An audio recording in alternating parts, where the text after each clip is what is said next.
하나님의 은총이 함께 하시기를 기원합니다. 코로나가 너무 밉네요, 그죠? 코로나 없을 때는 저 2층까지 그득하게 앉아서 함께 하나님 앞에 예배하고 했는데 코로나가 우리를 많이 어렵게 하고 있습니다. 그래도 지나간 몇 달 동안 불편함 가운데서도 우리를 여기까지 인도해 주신 에베네셀의 하나님께 감사를 드립니다. 이제 무더위까지 겹쳐서 이제 마스크 쓰시기가 참 힘드시죠.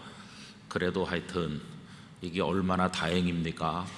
어떤 분이 마스크 덕에 화장에 신경 안 써도 되고 좋다고 편하다고 그냥 옛날 할머니 말씀대로 구리무만 바르고 나간다고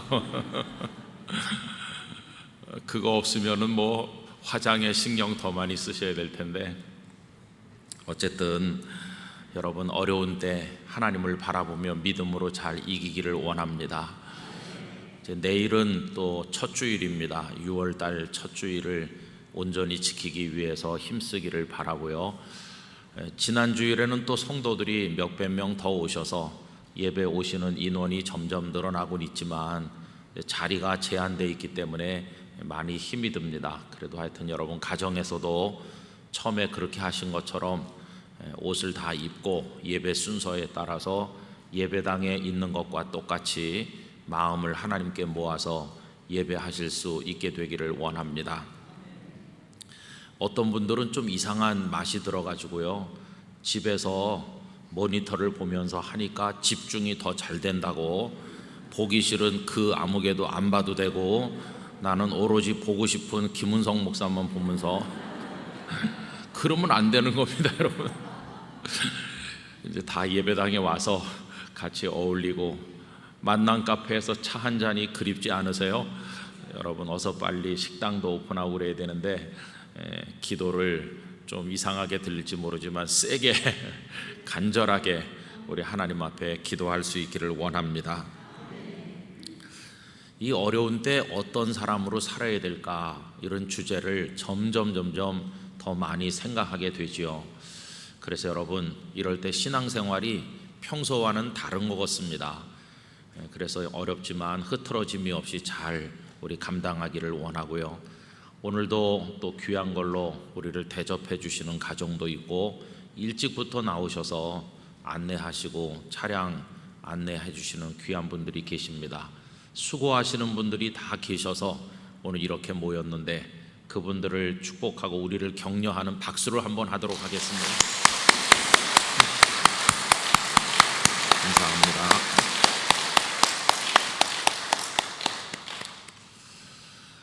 요새는 뭐 그런 일이 잘 없는데요, 부산에 있을 때는 아기를 낳으면은 목사님 우리 아기 이름 하나 져주시지 않겠어요? 그래가지고 제가 장명가가 될 때가 있었습니다. 저희 집 애 이름은 좀 편하게 지었어요. 쓸 용자 하나 붙여놓고 뭐 주님이 쓰시라, 선하게 쓰시라, 귀하게 쓰시라, 그래갖고 참 편한데 남의 집 아기 이름은 아무렇게나 할 수가 없더라고요. 그래가지고 이제 신경 써가지고 이제 지어야 되는데, 부르기도 좋아야 되고 또 학렬자 있는 집도 있으니까 학렬도 맞춰야 되고, 또 성경 말씀에 좋은 뜻을 따라서 이름을 짓기가 그렇게 쉬운 건 아니었습니다. 이름을 지어주는 마음은 이 이름대로 하나님의 복을 받아서 멋있는 그리스도인으로 살기를 바라는 마음입니다. 여러분 부모님들께서 아기에게 이름을 붙일 때, 혹은 조부모님께서 이름을 지을 때 얼마나 마음을 담아서 지으시겠어요? 여러분 오늘 우리가 생각해 보려고 하는 인물도 그렇습니다. 바룩이라는 인물인데 이름의 뜻이 참 좋아요. 여러분 브라카라는 말에서 그 이름을 따온 것 같아요. 축복받은 사람, 그런 뜻이거든요. 얼마나 좋습니까? 축복받은 사람. 아마도 그 아버지께서 바룩의 이름을 지으면서 하나님 내 아들이 그렇게 살기를 원합니다. 그 아버지 네리아의 간절한 기도가 담겨있는 이름이었다고 생각이 됩니다. 자, 그런데 그러면 그의 생애가 그 이름의 뜻만큼 복을 받는, 그리고 정말 창대하고 이 땅에서 평안하게 살아간 삶이었을까 생각을 해보면 그게 그렇지를 않더라는 것입니다. 이름은 아주 훌륭했는데 현실은 그렇지 못했습니다. 성경이 그를 소개하는 바에 여러 가지 자료들을 종합해 보면 그의 집안은 예루살렘에서 상당한 지위에 있었던 것으로 보입니다. 그리고 그의 친족 가운데는 왕궁에서 일하는 지위가 높은 사람도 있었고, 그리고 바룩 그 자신도 서기관이라 그렇게 기록되어 있어요. 서기관은 유대 사회에서 평범한 사람은 아닙니다. 상당한 높은 자리에 여러 중요한 역할을 감당했던 사람이 서기관인데 바룩 역시 그러하였다 하는 것입니다. 그러면 하나님께서 바룩에게 복을 주시고 그를 사랑한다면 무슨 말씀을 주셔야 될까요? 바룩, 내가 너를 크게 복을 주고 막 창대하게 해주고 네가 하는 일마다 다 잘되게 해주고 너를 힘들게 하는 모든 고통에서 너를 건져주고 너를 힘들게 하는 적들을 내 눈앞에서 다 사라지게 해주겠다, 이런 식으로 말씀하셔야 그게 바룩에게 기쁨이 되질 않겠습니까? 여러분, 바룩이 마음의 고통과 어려움을 하나님 앞에 하소연했는데 하나님의 응답이 어떠합니까? 오늘 읽은 말씀 가운데서 우리 3절 말씀을 다시 한번 봅시다. 바룩이 이제 하나님 앞에 하소연하는 내용인데요, 다 같이 읽어보실까요? 내가 일찍이 말하기를 화로다, 여호와께서 나의 고통에 슬픔을 더하셨으니 나는 나의 탄식으로 피곤하여 평안을 찾지 못하도다. 우리 영락의 성도들에게 이런 탄식이 없으시기를 바랍니다. 거기 하나씩 뜯어서 보면 그래요. 나의 고통에. 여러분, 고통은 여러 가지가 있어요. 열심히 일하는 사람은 팔다리가 아픈 고통도 있고, 또 그 고통은 막 통증으로 다가올 때도 있고, 여러 가지 고통이 있어요. 그러나 고통은 기쁜 고통도 있어요. 예를 들어서 수험생들은 하루에 여러 시간 책상에 앉아 있느라고 허리가 아프고 목이 뻐근하고 눈이 피곤하고 이 고통을 겪지만 기쁨이 있습니다. 내가 이제 이 공부를 끝내면 내가 어디에 합격할 거야, 고시에 합격할 거야, 뭐 어떤 목적을 이룰 거야, 희망이 있는 기쁨의 고통인데, 여기 바룩은 어떻습니까? 고통에 무엇이 더하여졌나요? 슬픔이 더해진 것이. 이게 뭘 말하느냐 하면 고통을 참고 견디어 봤댔자 다가오는 미래에 대해서 기대감을 가지지 못하는 거예요. 여러분, 왜 그렇습니까? 그가 살았던 그 시대는 남한국 유다가 거의 멸망해 가던 시대입니다. 여러분, 조선조 말기에 뜻있는 선비와 지사들, 나라를 걱정하는 사람들이 얼마나 암담한 생각을 가졌겠어요. 외세의 침략은 거세지고 일제가 이 땅에 상륙을 해서 우리나라를 압박을 하고, 그리고 청나라는 청나라대로, 그런데 우리는 사색 당파 싸움이 그 잔재가 없어지지 않았고, 그리고 다 부패하고 도대체 어디서 이 나라를 다시 이렇게 세우는지 희망을 발견할 수 없을 때 그 고통에다가 슬픔이 더해지는 것이죠. 그래서 고통이 보람이 없어요. 고통을 겪어도 기대할 수 있는 게 아무것도 없기 때문입니다. 그래서 터져 나오는 것이 뭔가? 탄식이죠. 나는 나의 탄식으로 피곤하며, 낮에도 탄식하고 밤에도 탄식하고, 자리에 앉으며 탄식하고 일어서며 탄식하고, 탄식하다 보니까 그 마음이 평안을 찾지 못하도다. 이게 하나님을 향한 이제 하소연이죠. 하나님, 저 너무 고통스럽습니다. 슬프기도 합니다. 탄식밖에 없습니다. 제 마음의 평안이라고는 어느 구석에서도 찾아볼 수 없습니다. 하나님 왜 이러세요? 이렇게 탄식을 했어요. 그러면 하나님께서 그를 위로하셔야 되는데, 여러분 5절 말씀으로 가보실까요? 5절 같이 읽겠습니다. 네가 너를 위하여 큰 일을 찾느냐? 그것을 찾지 말라. 보라, 내가 모든 육체에 재난을 내리리라. 그러나 네가 가는 모든 곳에서는 내가 너에게 네 생명을 노량물 주듯 하리라. 여호와의 말씀이니라. 여러분, 여기 5절 말씀은 예레미야 선지자께서 바룩 한 사람을 위해서 주신 특별 메시지예요. 그러니까 예레미야서는 예레미야가 하나님께 받은 말씀을 중심으로 기록되어 있는데, 이건 그 시대를 향해 모든 사람이 들으라고 선포하는 말씀이지 않습니까? 그런데 여기 이 말씀은 하나님께서 바룩 한 사람을 위해서 특별히 준비하신 말씀이었어요. 저는 이 말씀을 읽을 때마다 바룩 한 사람을 위해서 하나님께서 특별 메시지를 준비하셨구나. 여러분, 우리 영락교회 성도들이 예배당에 오셔서 예배를 드리고 기도할 때마다 각자의 마음속에 특별 메시지가 전해지기를 바랍니다. 각자에게 주시는 말씀이 있는 거죠. 오늘 하나님께서 찬송을 부르는 중에, 기도하는 중에, 말씀을 나누는 중에 내 마음에 깨닫게 해주시는 은혜가 있었다. 나는 그 은혜의 말씀을 마음에 품고 나간다. 여러분, 이게 특별 메시지입니다. 하나님께서 이 바룩에게 이제 그 말씀이 임하는 겁니다. 그런데 방금 전에 읽은 것처럼 그 말씀이 그다지 마음에 닿는 말씀은 아니었을 것 같아요. 왜냐하면 이렇게 말씀하잖아요. 네가 너를 위하여 큰 일을 찾느냐, 그것을 찾지 말라. 이게 무슨 얘기입니까? 바룩, 너 왜 이렇게 쫀쫀하냐? 응? 너 좀 통이 커야 돼. 좀 큰 꿈을 품어라. 너 나를 믿지 않느냐? 내가 누구냐? 천지 만물을 창조한 하나님이다. 그럴 것 같으면 너는 좀 웅지를 품고 네 포부를 크게 가지고 위대한 일을 꿈꿔야지. 그게 뭐냐 도대체? 사람이 그렇게 작아서 되겠니? 이러면서 큰 꿈을 품으라고 격려해 주셔야 될 것 같은데, 하나님께서는 정반대로 큰 걸 찾지 말라는 거예요. 큰 일을 이루려고 꿈꾸지 말아라. 뭐 대단한 걸 하려고 애쓰지 말아라 하는 식으로 말씀을 하시잖아요. 그러면서 너를 힘들게 만드는 여러 악조건들이 다 물러갈 거다. 여호야김 왕이 너를 힘들게 하느냐? 여호야김 왕도 내가 다 네 눈앞에 없어지도록 하겠다.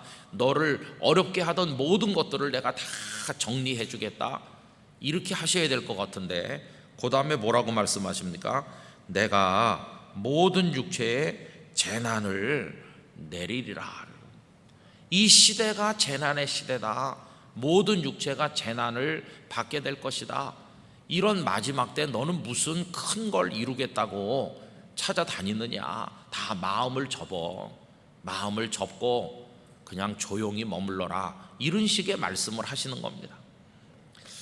여러분, 이 말씀은 바룩에게 기쁨이 되기는커녕 많은 좌절이 되지 않았을까? 이런 생각을 하면서도 이 하나님의 말씀 속에 그 어려운 흑암의 시대를 살아가는 지혜가 담겨 있다는 것을 알 수 있어요.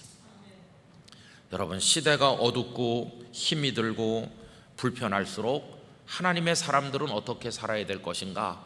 그 악한 세상과 부화내동하면서 악한 세상의 도움을 받아가면서 뭔가 이루겠다고 하는 허망한 꿈을 버리고, 시대가 어떠하든지 내가 비록 큰 일을 이루지는 못할지라도 믿음의 길 하나만은 지키겠다고 하는 마음으로 한 걸음씩 걸어가는 게, 그게 필요하다는 걸 우리들에게 말씀해 주는 것입니다. 여러분, 큰 걸 뭐 이루어서 사람들의 박수를 받으려면요, 악한 세력과 손을 잡아야 되는 거죠. 그들의 도움 없이는 세상에서 뭐 큰 걸 하기가 어려우니까. 그런데 그러려면 때로는 믿음을 배신해야 되고, 하나님께 등을 돌려야 되고, 양심을 속여야 되고, 그래야 되는 거 아닙니까? 그런 유혹에 빠질 때가 많아요. 사탄이 예수님을 시험할 때 천하만국의 영광을 보여주면서 나한테 절하면 주겠다. 여러분, 그런 식으로 살아가는 게 큰 일을 이루겠다는 사람들의 처세술인 경우가 얼마나 많습니까? 너는 그렇게 하면 안 된다고 지금 바룩에게 말씀을 하시는 것이죠. 그러면서 하나님께서는 그 시대가 너에게 안겨준 사명을 따라서 너는 그저 묵묵히 믿음의 길을 걸어가라고 당부를 하고 계신 것입니다. 여러분, 그는 어떤 고통을 감내하면서 살았습니까? 아까 그가 탄식할 때 고통에 슬픔을 더하셨다고 그랬는데, 여러분 이게 중요한 겁니다. 그는 그 고통을 다 벗어 던지지 않았어요. 그는 고통의 옷을 그대로 입고 있었어요. 그리고 그 고통이 그를 옥죄할 때 그걸 사명인 줄로 알고 감당하는 삶을 살아갔습니다. 여러분, 우리가 어떻게 오늘 존재합니까? 가정에서나 일터에서나 누군가는 그 고통의 옷을 벗어던지지 않고 참고 견디기 때문에 우리의 삶이 지탱되는 것입니다. 예전에 5남매, 7남매, 8남매 이렇게 낳던 옛날에 어머님들께서는 가난한 살림살이에 푹 꺼진 부엌에 내려가셔서 새벽 일찍 그 도시락에다가 밥을 담아가지고 도시락을 몇 개씩 싸고, 그 정말 고통스러운 일이죠. 육체도 고통스럽고 없는 살림살이에 많이 먹는 아이들 그거 점심 배를 불려주려면 힘든데, 당신은 안 잡수시면서도 애들 그저 하나라도 더 먹일 생각으로 그 고통의 옷을 수십 년을 벗지 않으셨어요. 어머니들이 그렇게 하셔서 그 자녀들은 무럭무럭 자란 것입니다. 아버지들 손발이 다 부르트도록 노동하시고 애써서 그 가족들을 부양하기 위해 그 고통의 옷을 벗지 않으심으로 가족들이 먹고 살아온 거 아닙니까? 오늘 우리 사회가 이만큼 유지되는 것도 많은 이들이 그 고통의 옷을 벗지 않기 때문이에요. 여러분, 한국교회가 지켜지는 것도 이름 없는 많은 주님의 사람들이 골짜기에서 엎드려 기도하고 믿음을 지켜 교회를 지키고 예배를 지키고 헌신하고 선교하고 저 오지에 들어가서 복음을 전도하고 주머니를 털어 헌금하고 헌신 봉사하기 때문인데, 그 주님 사랑의 고통이라고 하는 그 옷을 벗지 않기 때문에 그래도 주님의 뜻이 오늘날 이루어져 나가고 있다고 생각을 하는 것입니다. 이 시대가 우리에게 주는 그 옷을, 그 고통의 슬픔을 더하는 옷을 여러분 바르게 입고 살았다면 우리도 그 옷을 입고 오늘 이 시대를, 우리 인생의 시대를 살아나가야 된다는 것입니다. 예레미야도 그러했고 바룩도 그러했어요. 그런데 흔히들 말하기를 잘 살려면 줄 잘 서야 된다 그러잖아요. 그런데 이 바룩은 진짜 줄 설 줄 모르는 사람이에요. 여호야김 왕에 가서 줄 서든지, 이름 있는 선지자들 뒤에 가서 줄 서든지, 권력자, 돈 있는 사람, 성공한 사람, 그때 남한국 유다에서 떵떵거리는 사람들에 가서 줄 서야 되는데 그는 어쩌자고 예레미야에 가서 줄 섰는지 모르겠어요. 여러분, 예레미야는요 구덩이에 던져지고 지난 수요일날 말씀드린 것처럼 거짓 선지자들에게 공격당하고 왕에게 멸시당하고 백성들에게 조롱당하고 정말 힘든 사람이 예레미야거든요. 그런데 어쩌자고 이 바룩은 예레미야 곁에 가서 줄 섰는지 몰라요. 예레미야의 고통이 바룩의 고통이고 바룩의 눈물이 예레미야의 눈물이고, 이 두 사람은 그 시대를 함께 감당하면서 그 길을 걸어간 것이에요. 제가 오늘 새벽에 이 말씀을 드리는 것은 우리 영락의 성도들이 우리가 태어나서 사는 이 시대, 대한민국, 그리고 코로나가 창궐하고 여러 가지 어려움이 있는 이 시대를 우리 함께 믿음의 손을 잡고 감내하며 나가자는 뜻으로 이 말씀을 드리는 것입니다. 우리 옆에 계신 분이 예레미야가 되고 또 옆에 계신 분이 바룩이 되어 함께 손잡고 믿음의 걸음을 나가기를 원합니다. 남편이 예레미야라면 아내는 바룩이 되는 것이고, 또 그 반대가 되고 자녀가 바룩이 되고 부모님이 예레미야가 되고, 그래서 같이 이 의의 길, 믿음의 길, 아무도 주목하지 않는 길, 그렇게 걸으면 고통과 슬픔밖에 없어 보이는 길이지만 그게 하나님 원하시는 길이라면 우리는 그 길을 가겠습니다. 이렇게 갈 수 있는 믿음의 어떤 연결고리들을 우리가 가지고 서로에게 예레미야가 되어주고 바룩이 되는 마음으로 이 시대를 깨우는 영락교회가 되기를 간절히 원하는 것입니다. 그게 6월 한 달뿐만 아니라 우리의 남은 생애를 살아가야 될 우리의 태도일 것이라고 분명히 믿습니다. 그래서 그는 어떻게 했나요? 그는 늘 예레미야 곁에 있었습니다. 예레미야께서 아나돗에 있는 숙부의 밭을 샀을 때 그 매매 증서를 보관하고 있었던 사람이 바로 바룩이었어요. 예레미야는 바룩에게 다 맡겼습니다. 바룩을 아들같이 비서같이 친구같이 이렇게 생각을 해서 자기 재산도 그에게 관리하도록 맡기고 그렇게 했어요. 뿐만 아니라 예레미야가 하나님께 받은 말씀을 다 바룩으로 하여금 두루마리에 기록하도록 한 것입니다. 예레미야 36장 4절에 보면요, 이에 예레미야가 네리야의 아들 바룩을 부르매 바룩이 예레미야가 불러주는 대로 여호와께서 그에게 이르신 모든 말씀을 두루마리 책에 기록하니라. 다 기록했어요. 서기, 비서 같죠? 다 기록하고, 그리고는 그걸 예레미야를 대신해서 성전에도 왕궁에도 사람들 모인 길거리에도 가서 유다 여러 성읍에 가서 낭독해가지고 선포하는 거예요. 그럼 왜 예레미야가 직접 안 하나? 그 당시 예레미야는 구덩이에 갇혀 있기도 하고 감옥에 들어 있기도 했어요. 그러니까 예레미야가 직접 못하니까 바룩이 가서 하는데, 예레미야 36장 5절 이하입니다. 예레미야가 바룩에게 명령하여 이르되 나는 붙잡혔으므로 여호와의 집에 들어갈 수 없으니 너는 들어가서 내가 말한 대로 두루마리에 기록한 여호와의 말씀을 금식일에 여호와의 성전에 있는 백성의 귀에 낭독하고 유다 모든 성읍에서 온 자들의 귀에도 낭독하라. 그 밑에 보면 바룩이 그 두루마리를 들고 가서 백성들 앞에 그걸 큰 소리로 낭독하는 거예요. 바룩이 그거 낭독하면 자신에게 어떤 모욕과 멸시천대가 올 걸 몰랐겠습니까? 다 알면서 예레미야가 당하는 모욕과 멸시천대 내가 당하리라, 예레미야가 감옥에 간 것처럼 나도 감옥에 가야 된다면 기꺼이 그렇게 하리라, 그러면서 그 하나님의 말씀을 수종든 것을 볼 수가 있겠습니다. 나중에요, 이 여호야김 왕에게까지 그 두루마리 말씀이 전달됐어요. 그런데 여호야김은 얼마나 악한 왕인지 그 두루마리 말씀을 다 잘라가지고 불에다 태웠어요. 불 쪼이면서 하나님의 말씀을 불태우는 악한 왕이죠. 그런데 나중에 예레미야는 그 기록했던 말씀을 다시 기록하게 불러주었고 바룩을 다시 기록해서 오늘 우리에게 예레미야서가 전해지고 있지를 않습니까? 그리고 바벨론에 의해서 남왕 유다가 멸망해버리고, 그리고 예레미야가 저 애굽으로 원치 않지만 끌려가게 됐을 때 바룩 또한 그 애굽에까지 끌려갑니다. 평생을 예레미야가 가는 곳에 바룩이 같이 가고 그 고통을 둘이 같이 받고 같이 눈물 흘리고 같이 그 고독한 길을 걸어간 것을 볼 수 있습니다. 여러분, 우리들은 세상의 여론이나 유리한 쪽으로 선택하는 것이 아니라 하나님께서 가라 하는 길을 가야 될 줄로 믿습니다. 그게 바로 성도가 살아가는 방식인 것이죠.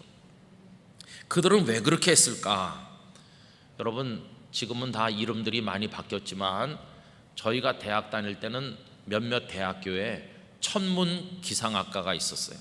그 천문학, 에스트로노미, 그거를 천문 기상학 이렇게 했어요. 그래서 거기 나오면 뭐 하냐? 그러면 그때 그 TV에 나와가지고 날씨 얘기해 주는 그거, 기상 통보관 될 수 있다고 거기 가는 친구들이 있었어요. 근데 여러분, 그 천문 기상학 이럴 때 천문이 무슨 한자를 쓰는지 아세요? 천은 말할 것도 없이 하늘 천자를 쓰는 거고요. 문이 참 놀랍습니다. 문이 무슨 문자일까요? 그게 놀랍게도 그럴 문자입니다. 그럴 문. 그러니까 천문이라고 하는 것은 하늘의 글자, 하늘의 글자가 천문입니다. 하늘을 이렇게 보면 아무것도 없는데 그런 사람도 있지만 눈이 열린 사람이 하늘을 이렇게 보면 글자가 보이는 것이요, 뜻이 보이는 것이고 거기 메시지가 있는 거죠. 말씀이. 그게 천문이죠. 천문. 사람들은 하늘의 메시지에 별 관심이 없죠. 근데 그거를 하늘이 나에게 말하는 거다, 이렇게 이해하는 사람들이 종종 있습니다. 여러분, 성경에서 하늘은 하나님을 의미하는 것인데 천문은 하나님의 글, 하나님의 메시지, 하나님의 말씀을 말하는 것이죠. 그런 땅에 두 발 디디고 사는 우리가 하늘을 우러러 하나님의 글, 하나님의 메시지를 볼 때, 들을 때 그게 우리에게 뭘로 다가오겠습니까? 그건 천명으로 다가오는 거죠. 여러분, 그때 그 명자는 명령한다는 명자입니다. 하늘이 나에게 명령하신다. 여러분, 하나님께서 우리에게 말씀하시고 명령하시는 겁니다. 그럼 그거를 우리는 어떻게 해야 될까요? 말씀하시옵소서, 주의 종이 듣겠나이다. 그게 이제 우리가 가져야 될 태도인 거죠. 그래서 그 천명을 우리가 다시 천문하게 되는 건데, 그때 그 문자는 이제 들을 문자를 쓰는 거죠. 하늘에 메시지가 있고 그거를 하나님께서 내게 주시는 명령으로 받고, 그 명령으로 받을 때 내 귀로 듣겠습니다. 귀 있는 자는 성령이 교회들에게 하시는 말씀을 들으라고 하셨는데 귀를 넓게 열어서 듣는 거죠. 여러분, 예레미야와 바룩은 어떤 사람이냐 하면 그 캄캄한 남한국 유다의 시대, 왕이 하나님의 말씀을 잘라서 불태우는 그런 시대에 살았지만 귀를 하늘로 열어서 하나님께서 말씀하신다. 예레미야는 그걸 듣고 바룩에게 불러주고 바룩은 그걸 받아쓰고 가지고 나가 사람들에게 하늘의 메시지를 선포하는, 이들은 말씀에 수종드는 인생을 살았다는 것을 알 수 있습니다. 그런데 세상 사람들은 어떤가요? 하늘의 글, 하늘의 메시지를 보는 게 아니라 땅의 글, 땅의 메시지를 보는 거죠. 인생들이 하는 말, 자기가 하는 말, 그 욕망의 말, 사람들의 여론, 왕이 뭐라고 하셨다, 왕의 말에 귀를 기울이는 사람들은 권력을 찾아 그 불로 날아드는 불나방 같은 존재들이죠. 여론이 요새 어떻게 돌아가는데, 여론에 마음을 두고 사는 사람들은 하나님께 귀를 막게 되는 거 아니겠습니까? 근데 여기 예레미야와 바룩은 하늘을 향해 안테나를 세운 사람이었어요. 하나님께서 뭐라고 말씀하시는지. 여러분, 하나님의 말씀이 귀에 들리는 순간 인간의 말은 그 순간 끝나게 되는 것입니다. 그걸 욥기를 통해서 볼 수 있어요. 여러분, 욥기가 뭡니까? 욥이 재난당했는데 친구들이 와가지고 계속 말해요. 계속 말하고 욥도 말하고, 나중에는 그들이 지쳐서 더 이상 말 못하게 되니까 젊은 사람 엘리후가 나와서 또 말해요. 욥은 전부 어떤 벌어진 일에 대한 인간들의 이야기로 꽉 차 있어요. 그런데 그 사람들이 번갈아 가면서 말하는 거는 아무 문제 해결을 못 가져와요. 갈등만 깊어지고 서로 간에 증오만 충돌하는 모습을 볼 수 있잖아요. 그러고 있는 중에 진정으로 말씀하시는 분, 하나님께서 나타나셨어요. 여러분, 하나님께서 하늘의 글로, 하늘의 말씀으로 천문, 그걸 보여주기 시작하시자 땅에 있는 사람들은 입을 닫는 거예요. 입을 열었던 걸 후회하면서, 하나님 앞에 말했던 걸 후회하면서 하나님의 말씀을 듣겠나이다 이래요. 여러분, 그게 욥기 42장 3절입니다. 무지한 말로 이치를 가리는 자가 누구니이까? 나는 깨닫지도 못한 일을 말하였고 스스로 알 수도 없고 헤아리기도 어려운 일을 말하였나이다. 하나님, 죄송합니다. 저 자신도 무슨 말인지도 모르면서 했던 모든 말 너무나 후회스럽습니다. 이렇게 회개하죠. 그러면서 42장 6절에 보면, 그러므로 내가 스스로 거두어드리고 티끌과 제 가운데에서 회개하나이다. 쏟아놓았던 나의 말, 욕망의 말, 그거 다 이제는 취소하겠습니다. 그리고 하나님의 말씀만 하늘의 명령인 줄로 알고, 하나님의 명령인 줄로 알고 제가 듣도록 하겠습니다. 여러분, 오늘 이 시대에 뉴스를 따라 사시겠어요? 유튜브에 나오는 동영상, 뭐 누가 나한테 알려주는 어떤 그럴싸한 이야기, 거기다 인생을 맡기시겠어요? 여러분, 세상의 말에는 이제 다 귀를 닫고, 거기다 또 몇 마디 보탰던 우리의 입도 닫고, 이 시대 성도들은 하나님의 말씀에 귀를 열어 들으며 살아야 될 줄로 믿습니다. 하나님의 말씀을 전하며 살아야 되는 것이죠. 이 시대에 바룩이 된다면 두루마리를 들고 다니면서 사람들에게 읽어주는 것처럼, 여러분, 세상의 처세수를 전하는 것이 아니라 하나님의 말씀 듣고 하나님의 말씀대로 살고 하나님의 말씀을 알려주고, 그게 오늘의 성도가 이 시대를 살아가야 될 방식인 줄로 믿습니다.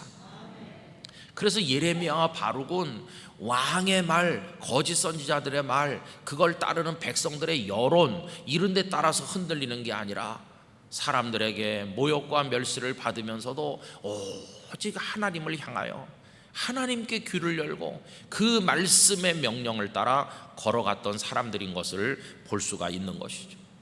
여러분, 그렇게 마음을 다짐하고 살아간 그 삶 자체가 예레미야의 십자가였고 바룩의 십자가였다고 한다면, 오늘 우리도 이 시대 성도의 삶을 믿음으로 지켜나가는 거, 이게 오늘 우리의 십자가가 되는 줄로 생각을 하는 것입니다.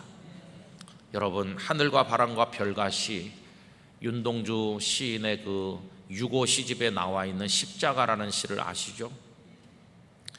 쫓아오던 햇빛인데 지금 교회당 꼭대기 십자가에 걸리었습니다. 첨탑이 저렇게 높은데 어떻게 올라갈 수 있을까요? 종소리도 들려오지 않는데 휘파람이나 불며 서성거리다가 괴로웠던 사나이 행복한 예수 그리스도에게처럼 십자가가 허락된다면 모가지를 들이우고 꽃처럼 피어나는 피를 어두워가는 하늘 밑에 조용히 흘리겠습니다. 가슴이 저며지는 그런 시죠. 예수님을 이렇게 말했어요. 괴로웠던 사나이라고. 예수님 얼마나 마음이 괴로우셨을까요?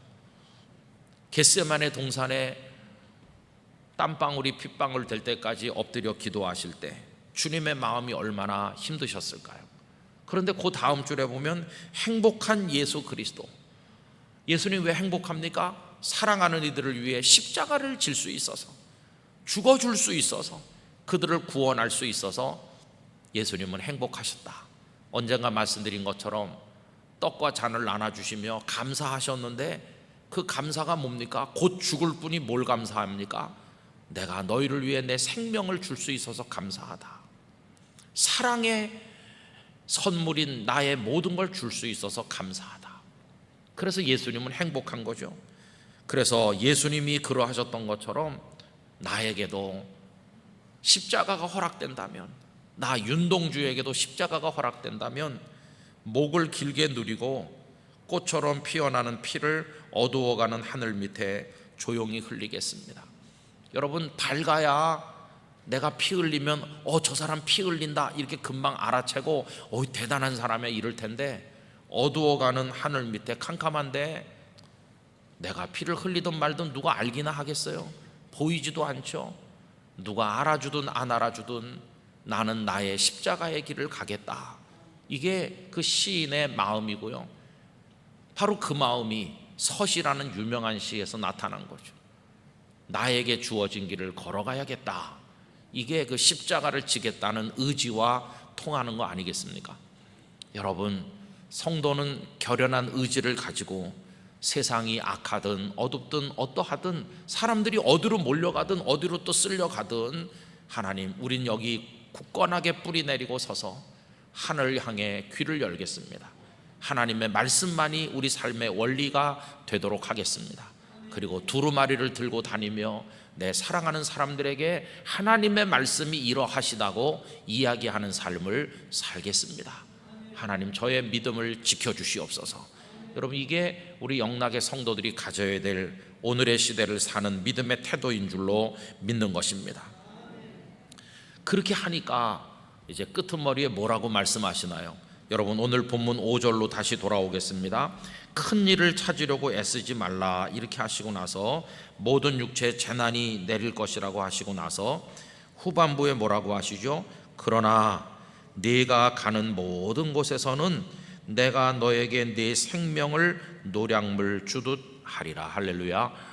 내가 허황된 꿈 꾸지 않고 믿음 지키며 내 말씀에 수종들며 너의 갈 길을 가면은 내가 너의 생명을 노량물 주듯, 빼앗겼던 건데 다시 찾는 것처럼 그렇게 너의 생명을 지켜줄 것이다. 이렇게 말씀하죠.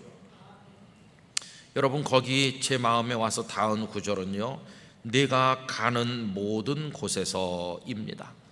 우리 성도님들이 가는 곳이 어려운 길이기도 하고 힘든 곳일 수도 있고 가난일 수도 있고 질병일 수도 있고 마음의 시험일 수도 있고 눈물 없이 살아갈 수 없는 사연이 많은 인생일 수도 있지만, 그 모든 곳으로 용기를 내셔서 가시기 바랍니다. 제 마음에 다가온 단어는요, 가는이었어. 가는.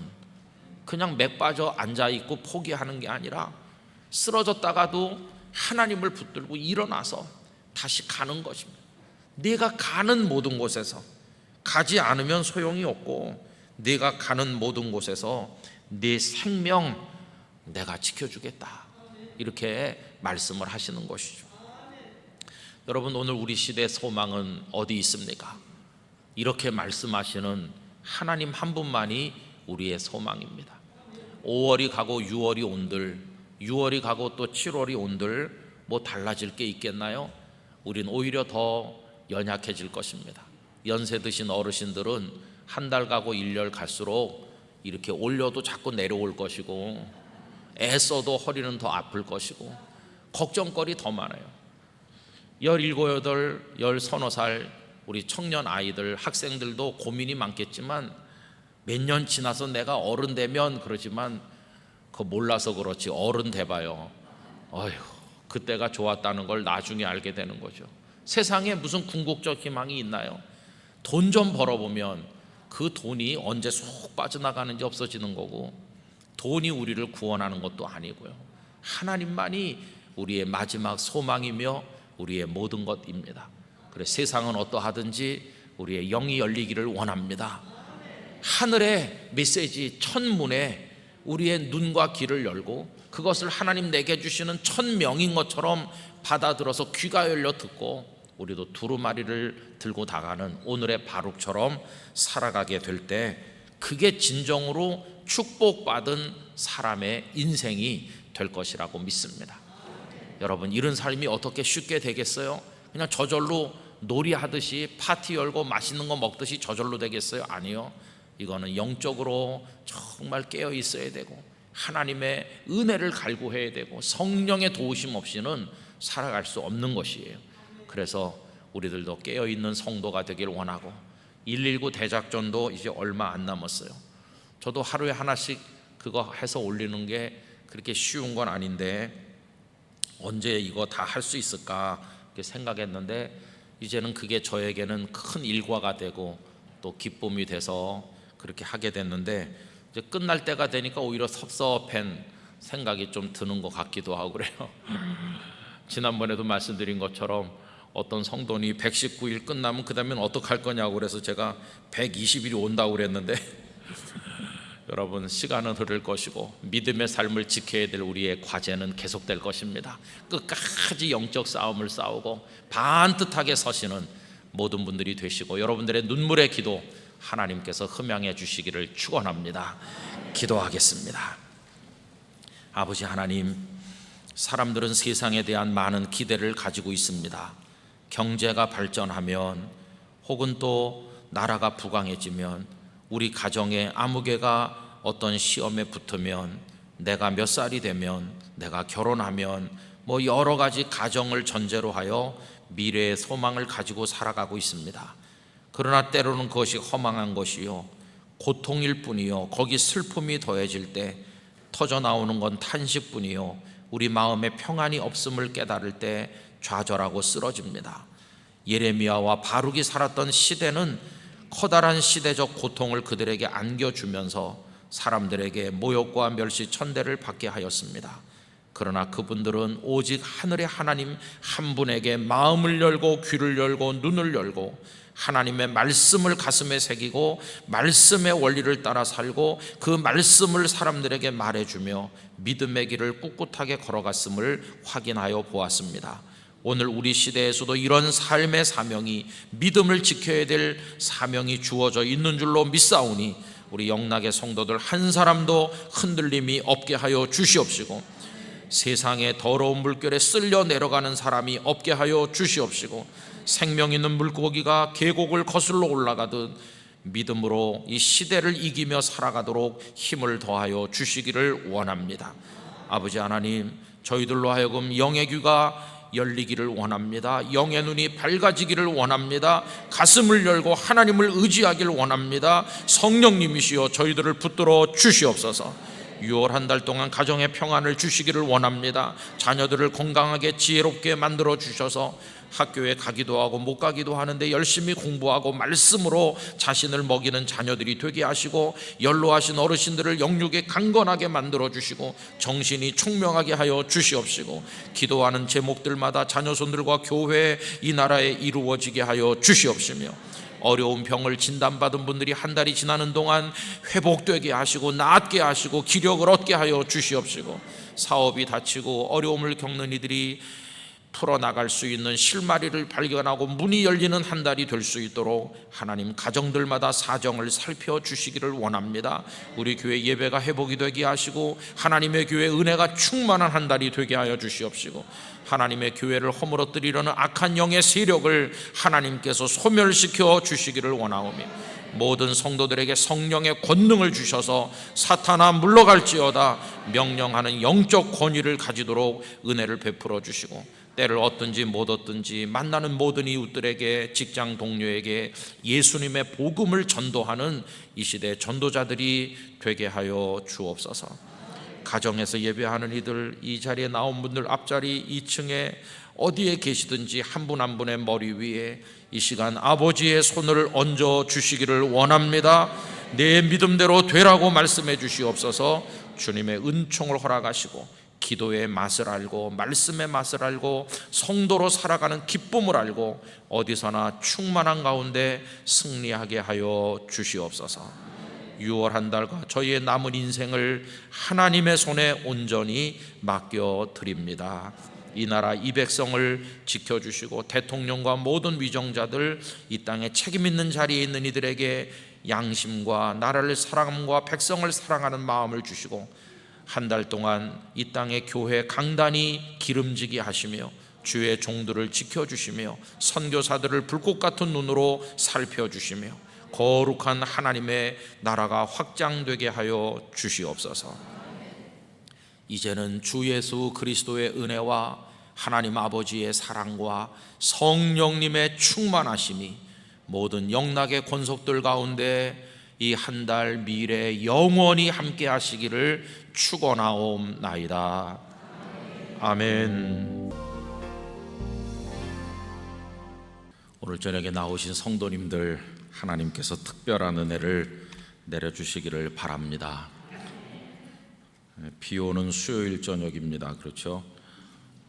예수님 오실 가능성이 높은 시간이라고 옛날 누군가가 말씀하셔서 유행하는 말이 됐는데, 오늘 저녁에 하나님께서 이 말씀을 통해서 우리의 마음에 많은 영적 도전을 주시기를 바랍니다.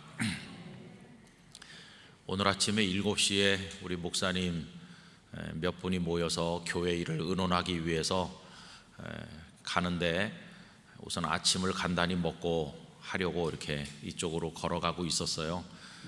그 정문으로 나가서 그 백병원 앞에 지금은 막아놓고 있는 그 성도님들 많이 드나드시던 빨리 열려야 될 그 문 앞으로 이렇게 지나가는데, 어떤 어르신이 우리 예배당 이쪽을 바라보면서 그 문 앞에 붙어 서셔서 기도를 하고 계신 겁니다. 마음이 이렇게 뭉클했어요. 이 코로나의 재난 중에서도 우리 영락교회가 지켜지는 것은 첫째는 하나님의 은혜고, 두 번째로는 저런 성도님들의 기도의 덕분이다. 그러니까 거기 아마 문 앞에 와서 기도하시고 가시는 것 같아요. 예배당 안에 들어와서도 기도할 수 있겠지만은 그 문 앞에서의 기도 하나님께서 더 귀하게 여기실 거라고 생각이 듭니다. 그 이야기를 제 아내에게 말을 했더니 또 이런 얘기를 하는 겁니다. 코로나 때문에 예배당 문이 닫혔을 때 어떤 분은 매일 오셔서 이 예배당 주변을 여러 바퀴 돌면서 기도하시고 그리고는 가셨다는 얘기를 들었다고 합니다. 또 그런 분들의 기도가 우리 교회 울타리를 치듯이 거룩한 울타리가 되고, 또 바이러스 균이 들어오지 못하게 막는 영적 울타리가 되어서 우리 교회를 지켜주고 있구나, 이렇게 생각을 하니까 너무나 감사한 거예요. 여러분, 어렵고 힘들 때 기도야말로 최고의 무기가 되는 줄로 믿습니다. 이제 6월 25일, 26일, 27일 목금토 3일 동안 코로나 사태로 어렵기도 하고 남북 간의 긴장이 고조되고 어제 오늘 사이에는 또 북한에서 새로운 얘기들을 하면서 우리를 겁박을 하고 우리 정부는 제대로 대처를 하는지 안심이 잘 안 되는 부분도 많고 이런 어려운 중에 6.25를 70주년 맞이하게 됩니다. 그래서 구국 금식 기도회를 연다는 걸 잘 아시죠? 오늘 아침부터 이제 선착순 참석하실 분 모집을 시작했습니다. 원래는 한 7,000명 정도 모여서 나라를 위해 금식하고 기도하자 이게 목표였었는데 이제 거리 두기를 하기 때문에 1,200명만 참석하는 것으로 하고 우리 영락교회 앞으로 배정된 자리가 200석입니다. 그래서 저는 막 나래비를 서가지고 마감될 줄 알았더니 기도에 자신이 없는지 금식에 자신이 없는지 코로나가 무서운지 많이 안 오셨어요. 그래서 여러분 계속 접수를 하니까 여러분들이 많이 오셔서 정말 하나님께 드릴 눈물의 기도, 나라를 사랑하는 마음으로 드리실 수 있기를 바랍니다. 거기 홈페이지에 가시면은 그 집회 오셔서 말씀을 전하시는 강사님들의 소개가 쭉 나와 있는데 정말 모시기 힘든 강사님들이 이번에 총 출동한다고 표현하면 좀 이상하지만 다들 그 마음에 간절함이 있어서 이 영락교회 강단에서 말씀을 전하게 될 것입니다. 물론 유튜브로 생중계를 하기는 하겠지만은 집에서 기도하시는 것보다 오셔서 기도하는 게 더 좋겠죠. 하여튼 200명 차기까지는 우리 교회 성도들이 들어올 수 있으니까 여러분들이 다 오셔서 함께 기도에 동참해 주시기를 바랍니다. 우리 집사님 기도하신 대로 백성들의 모든 악한 도모, 민족들의 그 사상 또 그런 걸 다 무효화시키시는 살아계신 하나님의 능력을 의지하는 것밖에 없습니다. 하나님만이 우리의 마지막 소망이 되시는 줄로 생각합니다. 하나님께서는 언제나 주무시지도 않고 하나님의 백성들을 찾으시고 또 하나님의 자녀들을 돌보십니다.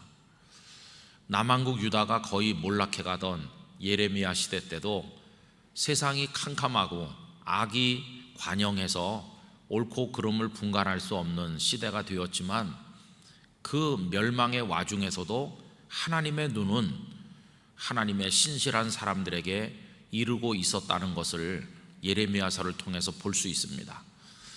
여러분 지난 우리 토요일 날 영락 가족 특별 새벽 기도회를 모일 때 우리가 바룩이라는 인물에 관해서 생각을 했습니다. 이 바룩은 평소에 많이 거론하는 인물이 아니죠.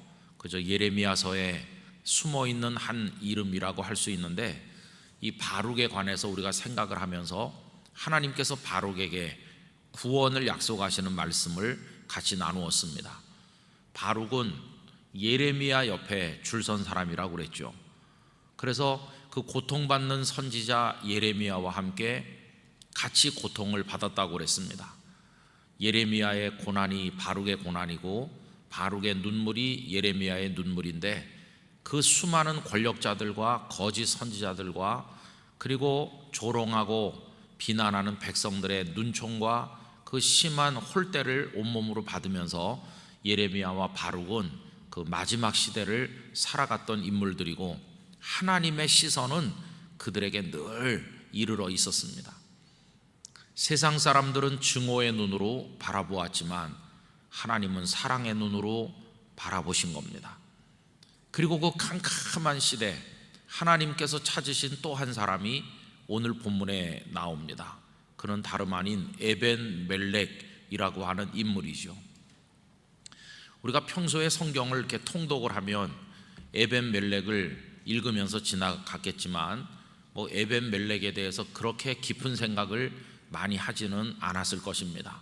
근데 오늘 저녁에는 우리가 한 시대 종말을 살았던 나라가 무너지는 시대에 살았던 에벤멜렉을 생각을 하면서 오늘 우리 시대 속에서 어떠한 하나님의 사람으로 살아가야 될 것인가 생각을 하고자 합니다. 여러분, 이렇게 이 에벤멜렉에 관해서 묵상을 이제 같이 나누고자 할 때 우리가 이런 생각을 할 수 있어요. 우리가 하나님 앞에 어떤 문제를 두고 기도를 할 때 두 가지 방식의 기도가 가능하죠. 지금 우리 대한민국을 두고 기도한다면 하나님, 대한민국이 안정되게 해주세요. 바른 나라가 되게 해주세요. 또 외부의 침략과 많은 위협으로부터, 북한의 위협, 또 강대국의 위협, 여러 경제적 위협들, 코로나의 위협들, 이런 것들로부터 우리 나라를 지켜주시고 우리나라가 올바른 나라로 잘 부흥 발전해서 자손 만대에 빛나는 나라로 설 수 있도록 하나님, 우리 나라를 지켜주세요. 그리고 어서 빨리 하나님의 복음으로 평화롭고도 아름다운 통일이 되어서 북한에서 자유롭게 하나님을 찬송하는 날이 오게 해주세요. 이렇게 우리를 둘러싸고 있는 그 환경을 위해서 기도할 수 있습니다. 사회, 국가, 또 우리를 에워싼 여러 경제적인 조건들 뭐 등등, 이제 그런 것들이 좀 변화되고 개혁되고 발전하고 좀 잘 되도록 기도하는 방식도 있어요. 이제 그런 기도를 우리 영락교회에 많이 드리고 있습니다. 그렇죠. 하나님 앞에 끊임없이 기도해야 될 주제입니다. 그런데 여러분, 그에 못지않게 기도해야 될 것은 뭐냐 하면 우리 개인의 올바른 신앙과 삶을 위한 기도입니다. 앞에서 우리를 에워싸고 있는 사회와 나라를 위해서 기도한다고 했는데 두 가지 경우가 있겠죠. 첫째는 하나님께서 우리의 기도를 들으셔서 그 모든 우리를 에워싼 환경이 우리가 기도한 대로 아름답게 되는 경우가 있을 겁니다. 그래서 대한민국 사회가 더 조직적이고 더 아름답게 정말 사람이 살 만한 따뜻하고 정직하고 밝은 사회로 부흥하고 경제가 융성하고 남북 통일이 이루어지고 뭐 이런 식으로 기도가 이루어지는 그런 경우가 있겠죠. 우리는 그렇게 되기를 간절히 바라고 믿으면서 하나님 앞에 기도를 드리는 거 아닙니까? 그러나 유감스럽지만 그 반대의 경우도 있는 겁니다. 여러분, 남한국 유다가 멸망할 때 예레미야가 하나님, 우리 조국 유다가 빨리 망하게 해주세요, 그렇게 기도했겠어요? 아니죠.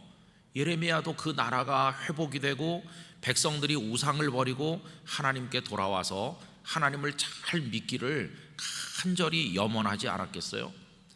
물론 하나님께서 그에게 전하라는 말씀이 이 나라는 너무 죄가 많고 채찍을 맞을 수밖에 없다. 내가 바벨론 느부갓네살 그의 군대를 채찍으로 사용해서 너희들의 종아리를 때릴 거다. 그러니 남한국 유다는 망하게 돼 있고 바벨론에게 항복하는 자는 살고 그 후에 내가 다시 회복시켜 줄 거다. 이런 말씀을 예레미야에게 전하도록 하셨잖아요. 그래서 예레미야가 받은 말씀대로 전하는 게 선지자의 그 사명의 본질이니까 그 말씀을 전하지 않았습니까? 우리 지난 수요일에 생각한 그거죠. 그러니까 백성들이 그가 전하는 말씀을 아주 듣기 싫어했고 그를 웅덩이에다가 집어 던졌다고 했습니다.